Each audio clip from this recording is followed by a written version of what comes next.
Nung gabi na yon,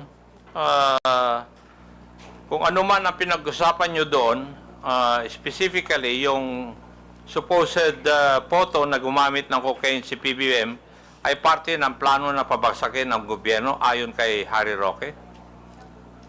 Sa palagay ko po, Mr. Chair, parte po yun ang plano ng gusto nilang pabagsakin ng presidente. Yes, she just took her oath. Would he be the same as Miss Pebbles Cunanan? Yes Same. po. Your Honor, Yes. Thank you. I have here a sinumpaang salaysay. Paige, could you please present it to her?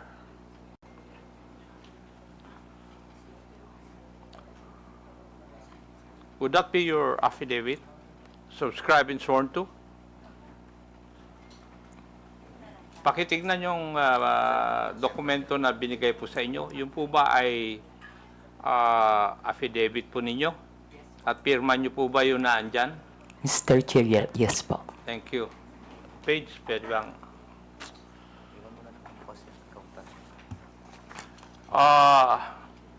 Would you mind if I just call you Pebbles in this hearing?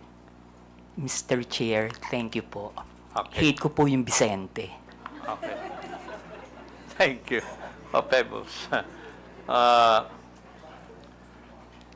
Pebbles, tung sinumpaang salaysay mo ba is ginawa mo ba ito ng kusang loob at wala pong pumilit po sa inyo na gawin at pirmahan ito? Yes po, Mr. Chair. Thank you. May I proceed, Mr. Chair? Ikaw po ay isang vlogger, Pebbles. Tama po ba? Yes po, Mr. Chair. At ito po ba ay full-time mong ginagawa o part-time lang? Part-time? Minsan po kasi hindi po ako nag-vlog for a month. So it's not your main source of income? Yes po, kasi wala po akong, hindi po ako monetize. Okay. Hindi monetize. Pero meron po kayong ibang trabaho? Online seller po, Mr. Chair. Okay, online seller. Pag kayo po ay nag-i-engage sa pagbablog, ano po ang pangalan na ginagamit po ninyo? Pebbles po, Mr. Pebbles. Chair.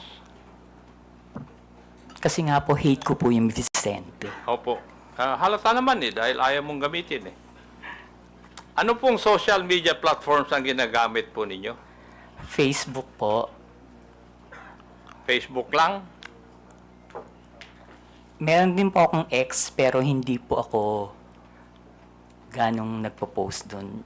At ilang taon na po kayong nag-vlog? Since 2014 po, Mr. Chair. 2014, that's about 11 years. Opo. Okay. Thank you. Now, dito po sa affidavit po ninyo, meron po kayong binanggit tungkol sa isang Maisog rally sa Hong Kong noong July 2024. No, Mr. Chair. Yung pong maisog event sa Hong Kong, that was July 7. July 7. July. Ay, wala naman nakalagay dito yung date Ako lang ang naglagay para malaman ko kung magsasabi ka ng totoo o hindi Pwede po bang ipaliwanag po ninyo sa committee ito kung ano po itong Maisog Rally? Yan po yung normal, Mr. Chair, na ginagawa ng TOPS Coalition, yung maisog event na sa iba't ibang lugar, katulad ng sa New York, sa Vancouver, maski dito po sa Pilipinas, sa Liwasan. Yan po yung maisog rally na sinasabi. At ginagawa ito sa iba't ibang lugar ng Pilipinas at saka ibang bansa. Opo. Thank you. Ikaw ba ay kusang loob na pumunta doon sa mga maisog rally na yan? O sa mga lugar na ito? Kapag ini-invite po ako, Mr. Chair, nagpupunta po ako. Pero pag hindi po ako invited, hindi po ako pumupunta. Pag ini-invite ka? Opo. May sumasagot po ba sa iyong pamasahe? Meron po. Meron. Pati yung accommodations po ninyo? Yung pamasahe lang po, pero yung accommodations, kapag isang beses pa lang po kasi ako nakapunta ng abroad na maisog rally Saan po yun? sa Hong Kong. Sa Hong Kong. Doon po, yung friend ko po yung nag-sponsor sa akin ng airfare and hotel. At pwede ko po bang malaman, masabi po ninyo dito sa committee ito, kung saan ka nag-stay at saka ilang araw ka na natili doon sa Hong Kong?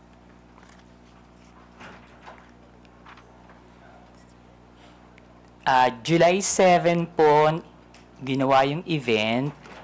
July 6, 7, and 8 po. July 6, 7, and 8 po ako nag-stay. Pero yung pangalan po ng hotel, nakalimutan ko na po. Okay, thank you. Bakit po kayo naimbita sa private dinner na sinasabi mo na naganap noong July 7, 2024? Hindi po, Mr. Chair. After po ng event, meron pong dinner Naimbita po ng kayo? lahat ng naging speaker dun sa event. So, naging speaker kayo doon? Yes po.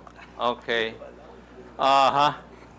Pwede po bang sabihin nyo sa committee ito? Sino ang nag-imbita po sa inyo sa event na ito? Actually, Mr. Chair, nung pagtapos ng event, tapos nakatayo na po lahat ng mga tao, nagpapapicture yung mga umattend, yung mga followers. Ang nagsabi po sa akin na merong dinner after is si Attorney Harry. Si Attorney? Harry Roque. Si Harry Roque. Siya rin ba nag-imbita na lumawak ka doon? Hindi po, yung pong organizer ng Maizog Hong Kong. Yung nag-organizer ng Hong Kong Maisog Rally. Sa tingin mo, ano po ang dahilan bakit kayo inimbita doon?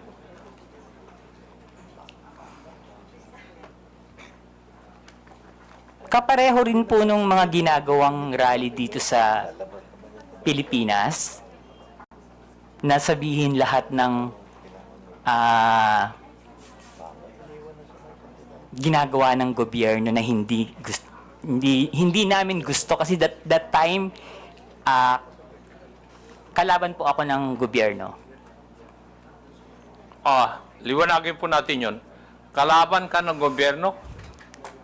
Ano Opo. po ang ibig sabihin po ninyo sa ano po? kalaban ka ng gobyerno? Mr. Chair, Kayo po ba ay critic ng gobyerno? Yes po, kritiko yun. po. Kasi Opo, malawak kritiko po yung po ako. sinasabi po nyo na kalaban ka ng gobyerno.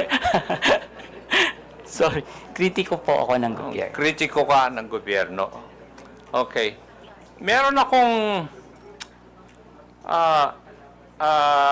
meron pong binabanggit sa iyong affidavit na pagkatapos ng nangyaring maisog rally sa Hong Kong, ikaw ay naimbita na dumalo sa isang pribadong dinner kasama ng mga iba pro-Duterte vloggers at personalities. Meron akong ipapakitang litratong ito sa screen. Pakisabi lang kung ito po ang sinasabi po ninyong dinner na nangyari. Yes po, Mr. Chair. Comsec, please flash the photo on the screen.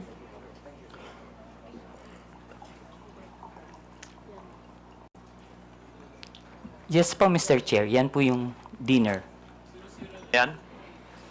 Yes po, Mr. Chair. Try ko po lahat. Yung kakilala ko lang po, ha. Opo. Yung pong nakaupo from left side is si Tio Moreno. Yung nakatayo po na Tio Moreno, yung nakaupo dito sa kaliwa, Dito po. naka-black, Hindi po yung naka-brown. naka-t-shirt. Yes po. Ipag doon po kasi ako tumingin. Kasi nasa left sa photo, yes. Okay. And yung nakatayo po na white is si Miss Sas Rogando Sasot. Okay. Ako po yung kasunod. Sumunod po si Miss Joey. Next si Sec Trixie, si Attorney Vic, And then yung nakaupo pong green is si Prof. Ana. Uy. Okay. Yung naka-red, hindi ko po kilala. Yung katabi po ng naka-red, si Attorney Harry Roque. Yung nakatayo pong naka-black, si Daniel Long. Yung naka-green na nakatayo, hindi ko po kilala. Yung katabi ng naka-green, si Pam. Yung katabi ni Pam, hindi ko po kilala. And then yung pong nakaupo sa right, si Mr. Abines.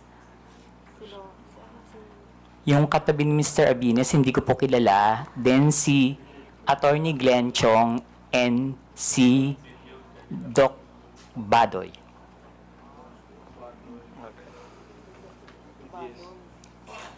Alam mo ba, Pebbles, kung sino ang nagbayad sa dinner na yan?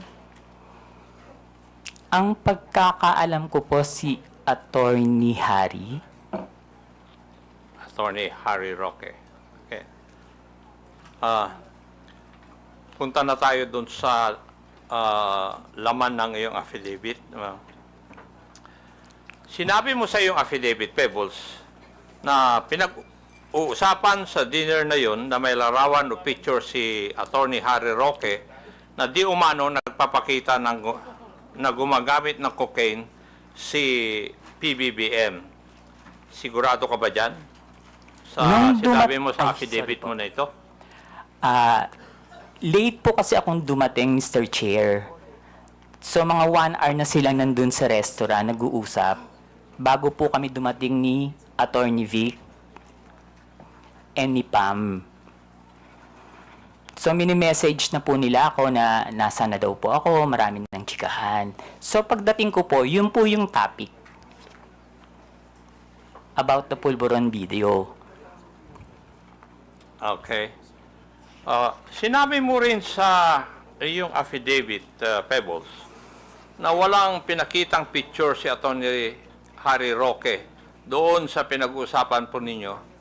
Pero base po sa iyong obserbasyon, mukha bang yung ibang mga kasamaan mo ay alam na ito o first time din nilang narinig ang tungkol sa larawan na yan? In fairness naman po dun sa mga kasama ko, hindi po nila alam. Wala po kaming alam lahat. Okay, thank you. Dito rin sa affidavit po ninyo, pinag-usapan din ninyo sa oras po na yon sa dinner kung paano i-release yung sinasabing picture na hawak ni Attorney Roque. Tama Yes. po ba? Yes po, Mr. Chair. At napagkaisahan na mas maigi na yung photo na yon ay pa-release sa isang foreign influencer para mas kapani-paniwala. Mr. Chair, hindi naman po na pagkaisahan, pero nagbibigay po sila ng mga opinion na dapat siguro sa international blogger dapat na maglabas, or yung Australian reporter na nag-interview kay PBBM, pero hindi po siya napagkaisahan. Kumbaga nagbibigay lang po sila ng mga opinion. Okay, thank you. Pebbles, kung totoo man ang picture, bakit kailangan pa maghanap ng foreign influencer to release the picture? Bakit kailangan bigyan ng some semblance of credibility ang pag-release dito? Siguro po, Mr. Chair, para mapanood agad international. Bakit kailangan ng semblance of credibility? Dahil hindi tunay yung litrato o yung photo? Bakit kailangan ng grupo po ninyo na magkaroon ng semblance of credibility yung litrato o yung photo na yon?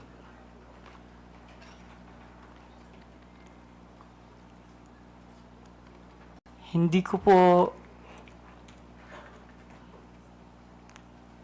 Kasi that time po, Mr. Chair, nakikinig lang po ako. Hindi po ako nagbibigay ng opinion na ilabas ng international blogger.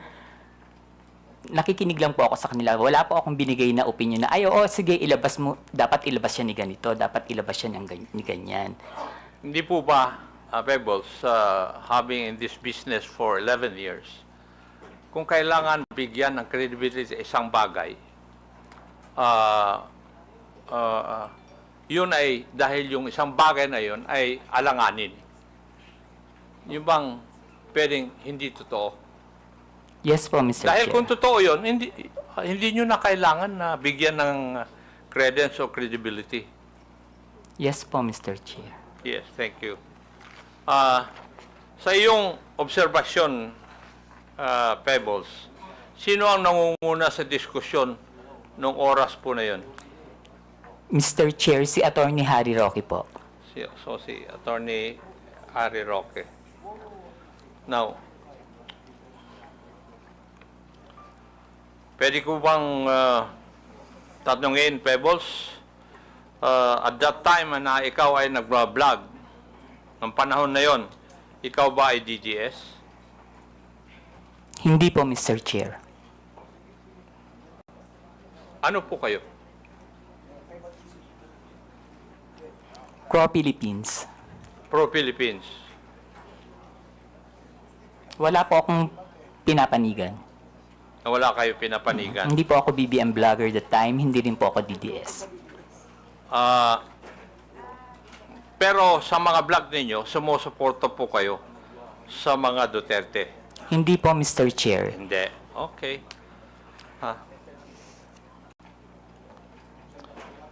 Dito rin sa iyong affidavit, Pebbles, may binanggit din ni Atty. Roque na sinabi niya na kaya niyang magpabagsak ng gobyerno. Tama rin po ba ang pagkabasa ko dito sa affidavit po ninyo? Yes po, Mr. Chair. Ang exactly sinabi niya dyan is nagkamali sila, magaling akong magbagsak ng gobyerno. Aha. Oh. Sa tingin mo, kaya po ba niya talaga? Mr. Chair, hindi po, kasi nagtatago po siya ngayon eh. Tama.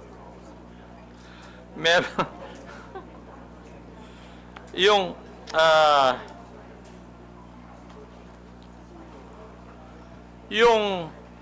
sa iyong interpretasyon, Pebbles, nung gabi na yon,